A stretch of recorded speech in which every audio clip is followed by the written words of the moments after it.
Bom dia, na graça e na paz do Senhor Jesus, amados irmãos. Hoje é quarta-feira, dia 20 de agosto de 2025. Cá estamos para continuar a leitura da Palavra de Deus. Hoje vamos ler segundo livro de Crônicas, capítulo 20. Um capítulo relativamente longo, em que vamos ler sobre feitos de Josafá e o final do seu reino, tá certo? Mas antes eu quero lhes falar de uma das Bíblias da minha coleção, uma Bíblia inclusive que entrou na minha coleção mais recentemente, e até que é engraçado que ela entrou até meio assim, vamos dizer assim, sem eu querer. Não fui eu que fui até essa Bíblia, foi ela que veio até mim. Vou falar dessa Bíblia no final desta leitura. Se você quiser ir conhecendo essas variedades de versões da Bíblia, fique aí até o final. Vamos à leitura de hoje. Segundo Crônicas, capítulo 20, Josafá derrota Moabe e Amon. O bom e crente, o crente e bom rei Josafá.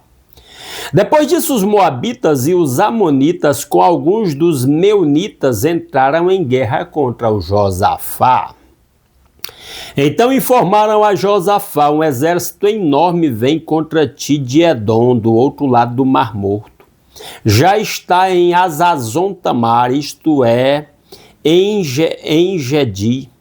Alarmado, Josafá decidiu consultar o Senhor e proclamou um jejum em todo o reino de Judá. Josafá é crente. Josafá é temente ao Senhor. E na hora da ameaça, ele faz o quê? Consulta o Senhor e proclama jejum por todo o reino. Que nós possamos imitar o exemplo do Josafá.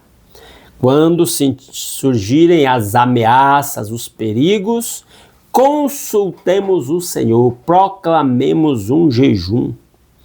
Versículo 4, reuniu-se, pois, o povo, vindo de todas as cidades de Judá, para buscar a ajuda do Senhor. Um líder piedoso, temente a Deus, liderando o seu povo nesta piedade.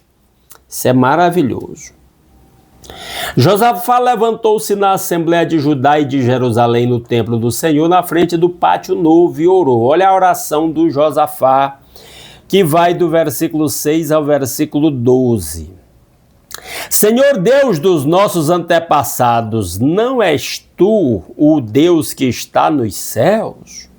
Tu dominas sobre todos os reinos do mundo. Declaração maravilhosa, visto que ele era o rei e que estava sendo atacado pelos reinos das nações vizinhas. Mas esse entendimento de que Deus é quem domina sobre todos os reinos do mundo, eu aproveito para dizer para os irmãos que estão a par das notícias que estão saindo aí nos noticiários, ou que acompanham notícias vamos dizer assim, na mídia alternativa da internet, que às vezes é mais confiável, às vezes não, em grande parte é mais confiável do que a mídia oficial comprada, sabe das convulsões que estão acontecendo no mundo, inclusive atingindo o Brasil.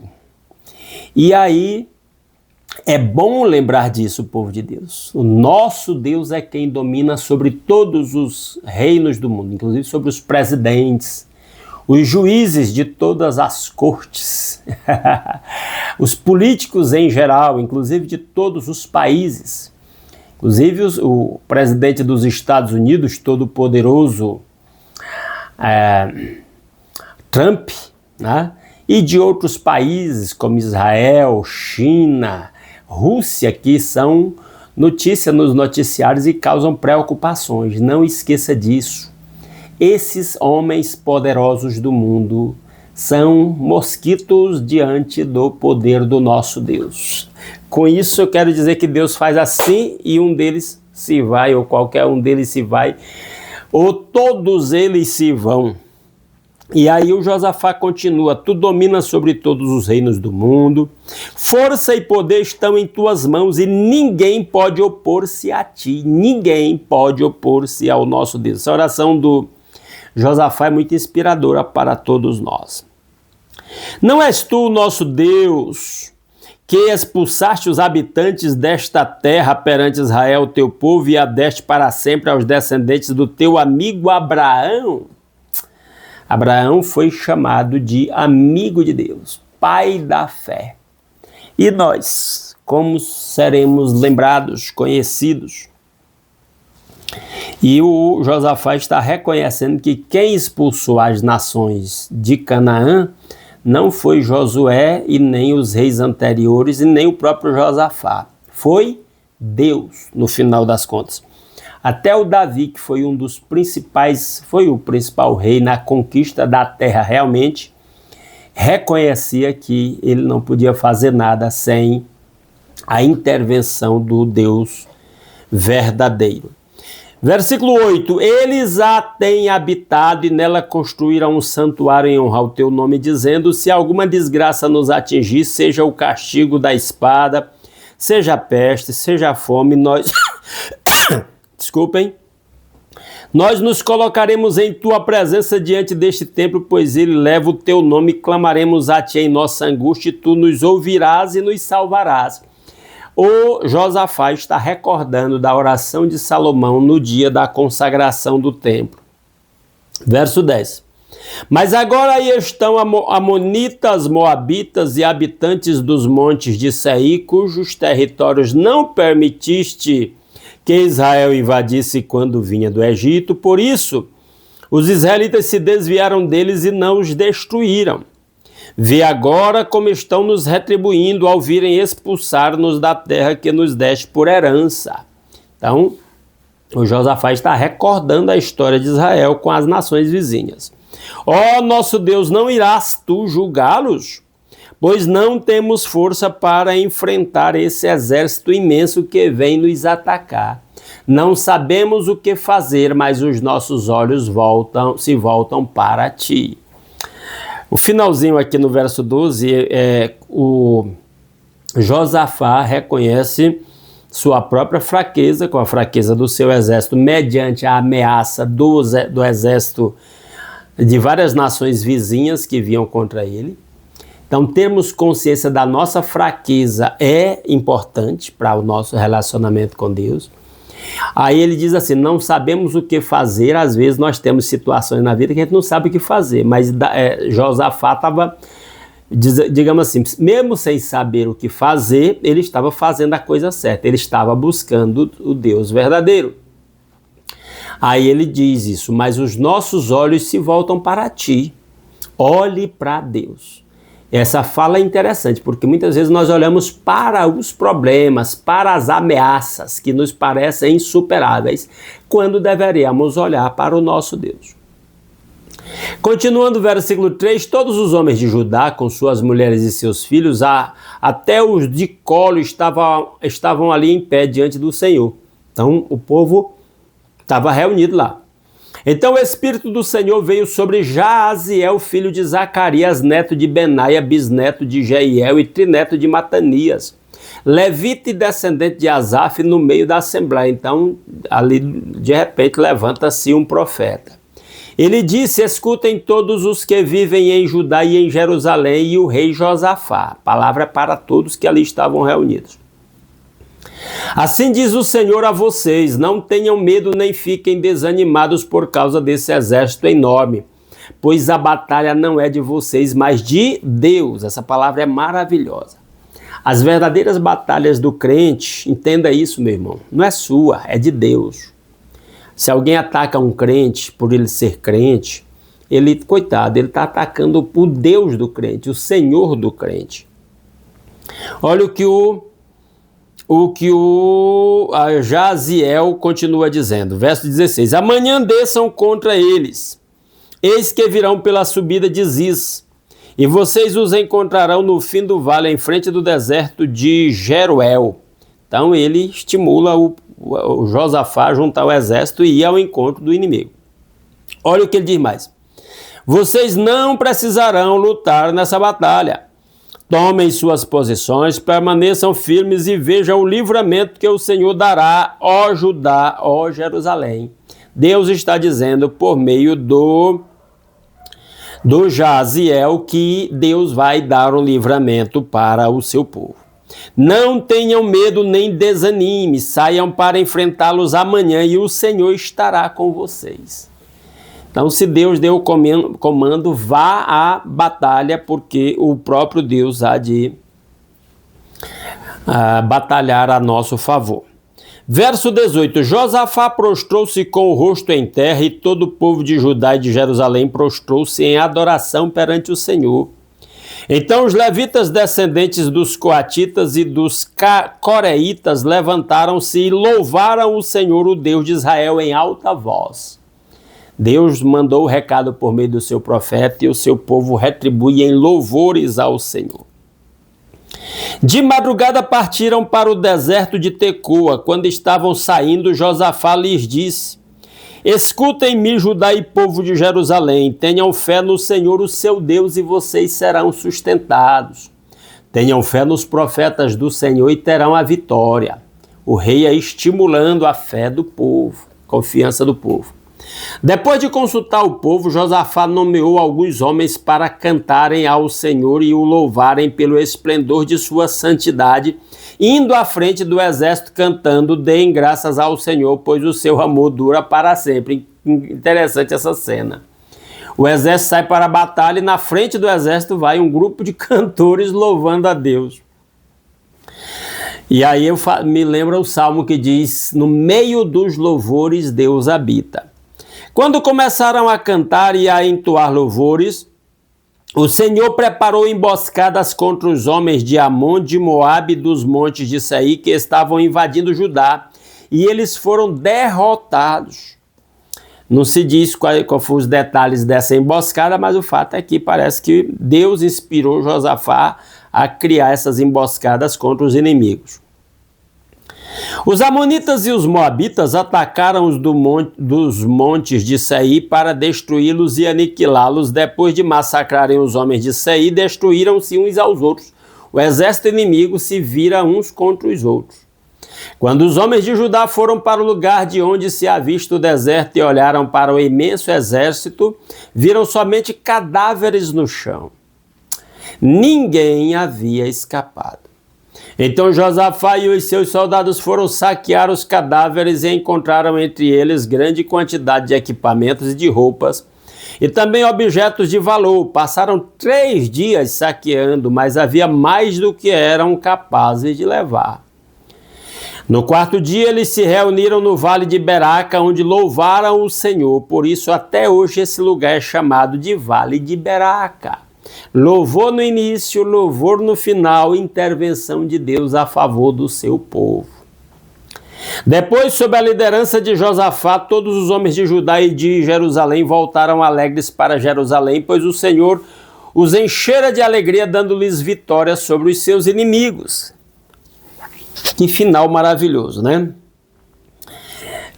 Entraram em Jerusalém e foram ao templo do Senhor ao som de liras, harpas e cornetas. O temor de Deus veio sobre todas as nações quando souberam como o Senhor havia lutado contra os inimigos de Israel. E o reino de Josafá manteve-se em paz, pois o seu Deus lhe concedeu paz em todas as suas fronteiras. De um crente e bondoso rei de Israel, chamado Josafá. Assim Josafá reinou sobre Judá. Ele tinha 35 anos de idade quando se tornou rei e reinou 25 anos em Jerusalém. Não foi um reino tão curto, mas também não foi tão longo.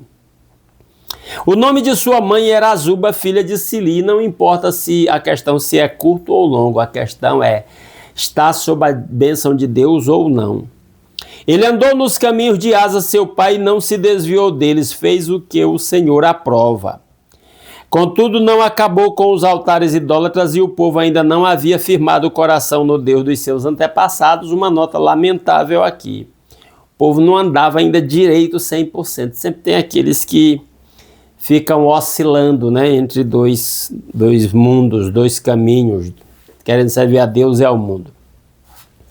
Os demais acontecimentos do reinado de Josafá do início ao fim estão escritos nos relatos de Jeú, filho de Anani, e foram incluídos nos registros históricos dos reis de Israel. Posteriormente, Josafá, rei de Judá, fez um tratado com Acasias, rei de Israel, que tinha vida ímpia. De novo, Josafá, no final da vida, vai fazer acordo com o rei ímpio de Israel. Era um tratado para a construção de navios mercantes. Depois de serem construídos os navios em Ezion-Geber, Eliezer, filho de Dodava de Maressa, profetizou contra Josafá, dizendo: por haver feito um tratado com Acasias, o Senhor destruirá o que você fez, Josafá. Assim os navios naufragaram e não se pôde cumprir o tratado comercial. Que vergonha, meu Deus. O Josafá, no final da sua vida, aí, mancada mais uma vez. O fato é, vigiai e orai para que não entreis em tentação, porque todos nós, como também o Josafá, somos sujeitos à queda, enquanto estivermos nesse mundo. Por isso, o alerta de Jesus, em Mateus capítulo 26, verso 41. Leia lá, tá bom? Vamos falar de uma Bíblia. Eu já falei desta Bíblia aqui que eu estou lendo. Eu estou lendo essa Bíblia em Lamentações de Jeremias. Essa Bíblia King James 1611. Já falei dela. Eu tenho essa Bíblia aí no meu catálogo, no WhatsApp. Você pode contactar comigo aqui pelo WhatsApp ou deixar uma pergunta aí nos comentários do vídeo, que eu lhe respondo com o meu WhatsApp. Para você adquirir esta Bíblia pelo Mercado Livre, você pode adquirir parcelado no cartão de crédito de uma loja confiável e receber no conforto da sua casa. É uma excelente Bíblia de estudo para quem... E além de uma Bíblia linda, olha o tanto que essa Bíblia é linda. Eu acho que é uma das minhas Bíblias mais lindas que eu tenho. E grande, olha o volume dessa Bibliona. Por que eu estou falando de uma Bíblia que eu já falei? É porque essa Bíblia tem duas versões. Ela tem aquela versão de estudo King James 1611, que preserva as características da tradução lá de 1611. E ela tem a Bíblia de estudo King James atualizada. Inclusive, ela é uma celebração de 400 anos da Bíblia King James. Também é uma Bíblia de estudo atualizada com letra hipergigante.